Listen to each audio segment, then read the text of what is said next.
they say they're just watching. For days, they're looking at naked bodies, all the curves and the edges. What strange hobby. When it's over, they know all your imperfections and even have begun some new relations. They inspect each other in a gyrating way.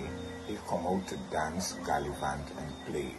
When the days are over, they know more about you than your husband or wife. They had a gynecological view. I staying at home because my body not so nice for me to display it all over the Isle of Spice. My real reason to preserve my sacred body is because Christ died for me on a brutal tree. He never said that my naked body should be on display. He did that already under pain, not play. And when I show my nakedness, it encourages lusting and makes me look like cheapness from a garbage bin. When God made man, he didn't give him clothes, but was husband and wife. The Genesis account shows their nakedness was shared by only two. They were not on display for the world to view. But when sin came into the world, God gave clothes both to the boy and girl. That says to me that in our sinful state, we dare not appear naked, Mary and Nate. That will encourage us to be intimate, and we will produce babies at an alarming rate. Think of what I'm saying. Keep on your clothes when you out in public and outside closed doors. When you look at someone, it leaves an impression, and if they are naked, your mind comes to a conclusion. What if I can partake? What if I can taste? After all, I cannot let all that go waste. Now you search for a time and a suitable place, and before you know it, wrapped up tight is Charles and Candace. When it's all over, then you think of consequences, and no amount of water can wash off your offenses. Sometimes you wonder if your wife would find out, or if some peeping Tom would open his big mouth. Or like King David, Bathsheba may get pregnant. Now you have to kill Uriah so that he won't find out. You see how dangerous it is to watch at the naked? That is why I see my body as very sacred. I will allow my wife Patsy to look as long as she wants. But when Esther comes around, I will pull up my pants. Take me seriously today. Don't just go out and play. Cover up your booty. That is what Genesis 3 say.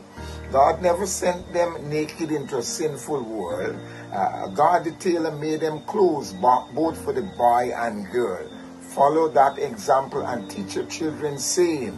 Then we can say we are Christians and bearing God's holy name. Go back to the Bible and see the first carnival. No Greece. They were naked and a half calf with horn, if you please. For days they were reveling, not worshiping God. What law were they keeping? Not 10 Commandments word. Aaron gave them a different army commander. They were singing and playing naked to their calf leader.